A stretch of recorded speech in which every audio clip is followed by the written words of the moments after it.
1111 он Үнгэн даваа хэмээх Бартаа туулын аманд. Түүхэнд их хамгийн шийдвэрлэх тулаануудын нэг эхлэх гэж байлаа.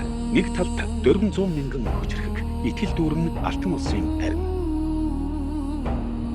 Нөгөө талд багвч хөнгөн хурдтай нүүдэлч барин цэргийн арим. ертөнцийн түүхийг өөрчилсөн нэгэн хүн. Тэднийг удирдах байлаа Чингис хаан. Энэ бол стратеги, байгаль, хүний хүсэл зоригийн хүчээр бүтсэн домогт тулааны түүх юм. Ингэж стратеги газар зүйн нөхцөл ба хүний зоригийн хүчээр Үнгэн давааны тулалдаан хэмээх домог эхэлжээ. Хэдэн 10 жилийн турш Хятадын хойд хэсэгт орших хүчрхэг алтан улс. Монголын тал нутгийн аймагуудыг дорд үзэж хараат байдлаар хамдаж байв. Тэд алба учуур нэгж бүр Монголын удирдагчдыг цаазалж байсан. Энэ нь гүн гүнзгий дургуйцлыг төрүүлж Тэмүжин бүх Монгол аймагуудыг нэгтгэн 1206 онд Чингис хаан хэмээн өргөмжлөгдснөөр оргилдоо хүрв. 1210 онд Алтан улсын шинэ хаан суусан тухай зарлагыг арч ирсэн Алтан улсын эгч нарт Чингис хаан Алтан улсын хаан гэдэг Тэнгэрийн хүмүүн байдаг гэсэн. Ваньян Юнжи гэдэг яаж Тэнгэрийн хүмүүн байдгийг нохойд олоо. Харин би бол дээд Тэнгэрээс заяатай над шиг хүнийг Тэнгэрийн хүмүүн гэж хэлнэ гэд урд зүг рүү харж нужимсан байв. Монголчуудын хувьд энэ бол зөвхөн эд баялаг, газар нутгийн төлөөх дайн биш. Харин 100 жилийн доромжлолд цэг тавьж өшөө авахын төлөөх дайн байлаа. Хэрлэнгийн усан дүүрийн манан нүмерч талын салхи хүрийн намсгаа авчирна. Тэнд их хаан болох Тэмүжин Алтан улсыг дайлаар мордохоос өмнө Тэнгэрээс үг сонсохоор ганцаар залбирчээ. Мөнх Тэнгэр минь миний үл Тэнгэрийн нэвэрт нийцэх үү? Эсвэл эсэргүүцэх үү? Тэнгэр доогүй. Гэвч салхи хариу мэт эсгэрнэ.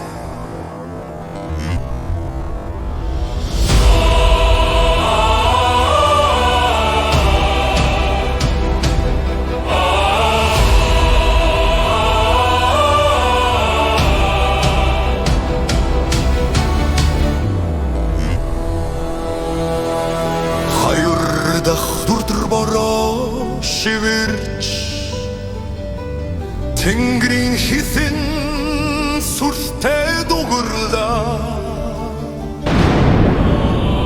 Гэвч Тэмүжин хөдөлсөнгүй. Ялалт бол сэлмний хурцаас бус сэтгэлийн тэнхлээдээс ихдгийг тэр мэдэж байв.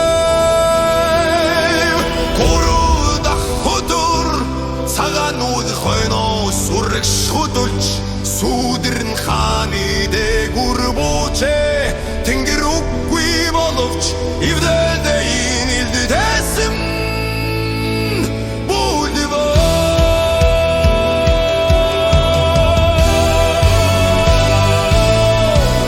Тэмүжин хэрлэнгийн усаар дүүрээ угааж ариун мөрөн сэтгэлдээ цэвэрлэв тэр хэлсэн инлэн.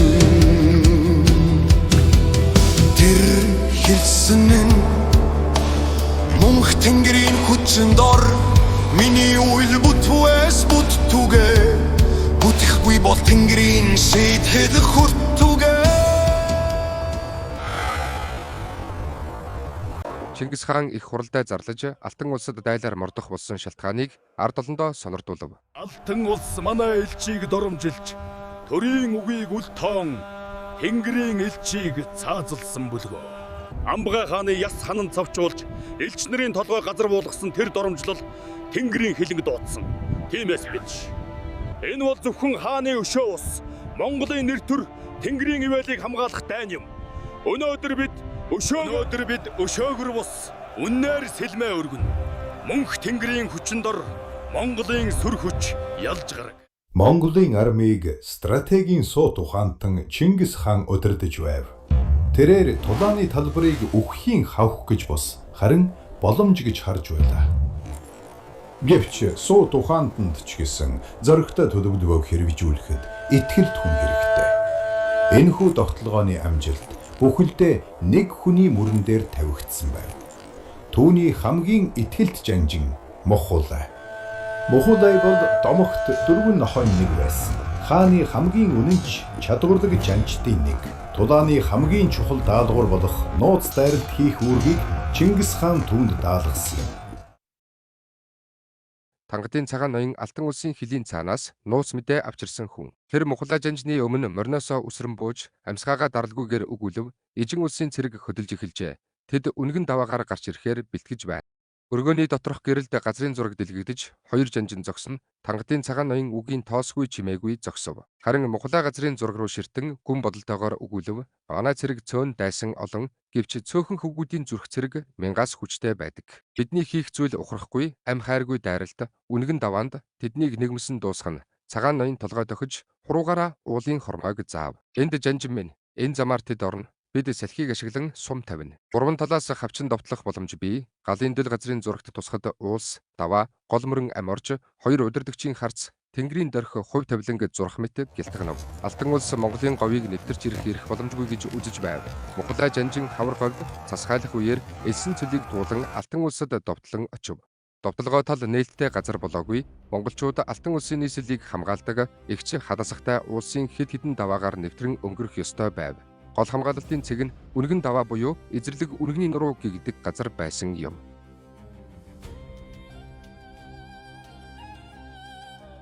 Гол зам нь Аваавгаан ам химээх Хуан Нэрзүү гэдэг нарийн хавцал байсан. Энэ хэсэг нь 2 талаасаа өндөр ихц хаттай байсан тул байгалийн бойлын цэг болж байлаа. Том арим энд тархан байрлаж чадахгүй, зөвхөн урт нарийн цуваагаар явхаас өөр аргагүй байсан. Алтан улсын стратеги Алтан улсын арим энэхүү давааг маш хүчтэйгээр бэхэлсэн байв. Бидний төлөвлөгөө нь энгийн байсан. Монголчуудыг нарийн хавцалд оруулаад дараа нь тоо хэмжээгээр илүү байгаа хүчээ ашиглан тэднийг бүсэлж устгах. Тэд өөрсдийн хамгаалалтанд маш итгэлтэй байсан тул нэг жанжин нь монголчууд бол зүгээр л малын сүрэг бид бол анчид гэж хэлсэн гэдэг. Чингис хаан нөхцөл байдлыг огт өөрөөр харсан.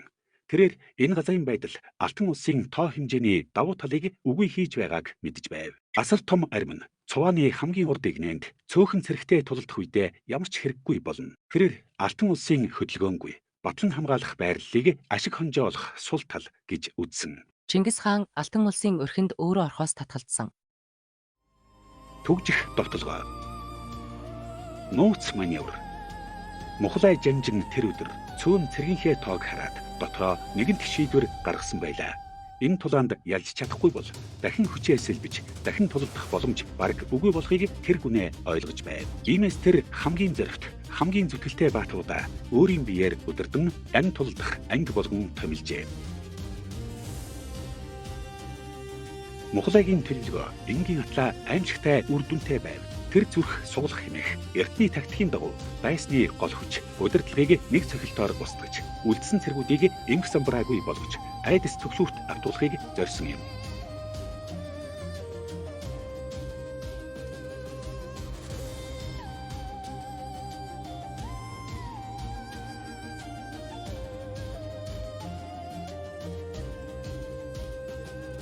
Алтан улсын цэрэг тоо олонтой зэвсэг сайтай байв.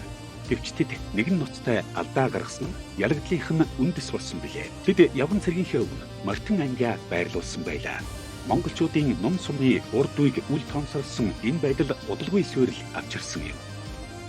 Мухулагийн дохиогоор мянган ном нэгэн зэрэг хөвчлөө суллан харахад явган цэргүүдийн урд талд хам мэт зогсож байсан Алтан улсын мартин цэргүүд сумаас болтох газаргүй болжээ. Сум бүр байндаа тусч унсан морд хөлд орсон цэргүүдээ дарв. Энх самбраагүй байдал газар аван урд байрлсан мартингууд ухарч өөрийнхөө явган цэргийг дайрч муран мөргөлдөн ононд хүргэсэн юм. Тэр мөчд Мухулай жанжин эзүрх суглах ангиа дайсны төв рүү нэвтрүүлж удирдагчдыг нь нэг нэгээр нь сөнөв. Удирдлаггүй болсон дайсны хүч самуурч хашгирал энх самбраагүй зүгтэлт эхэллээ.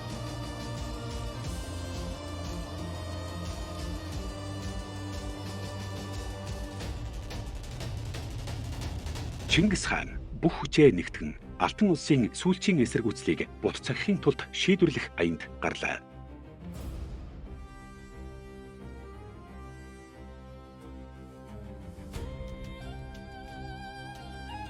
Алтан улсын үлдсэн цэргүүд гүйж, замдаа шархтаж, сүлд түгийг хайж, умард тийш зогтох оролдлого хийнэ. Байны талбар дээр зүрхний дэлсэх чимээ бий. Алтан улсын фронт ганхаж эхлэгц. Мухалай маян зэвсэгт хүчээ авч төвийн довтолгоог эхлүүллээ.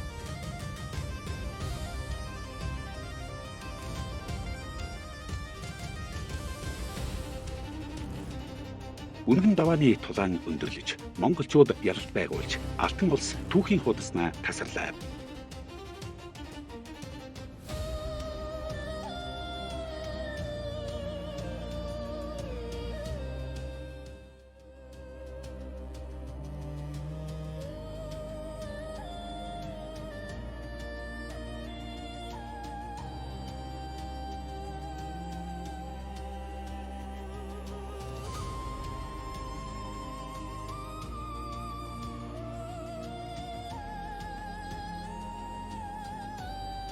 Мухалай төвийн фронт руу хүчтэй дайралт хийснээр алтан улсын амьд үлдэх найдвар ганхаж эхэллээ.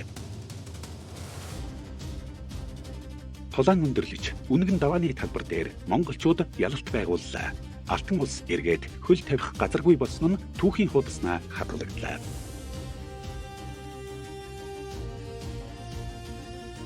Түүхийн энэ мөч Монголын их гүрний түүхэнд шинээр өөрчлөлт авчирч, түүний гүн бат суурь байгуулсан юм. Бидний түүх эхэлсэн газар. Талын тоос дарагдаж салхи номдов. Үнэгэн даваанд Унсан Баатар бүрийн цус ялалтын амьсгал болон үлдсэн. Тэд өхлөөс буцсангүй. Харин үүдийн нэр төрийг оллоо. Энэ бол Мухалай жанжны ялалт. Энэ бол Монголын түүхийн нуугдсан үнний нэгэн хэсэг. Сугаа дагаарай. Мэдэгдлээ асаагаарай. Учир дараагийн түүх таны төсөөлөөгүй газар эхлэнэ.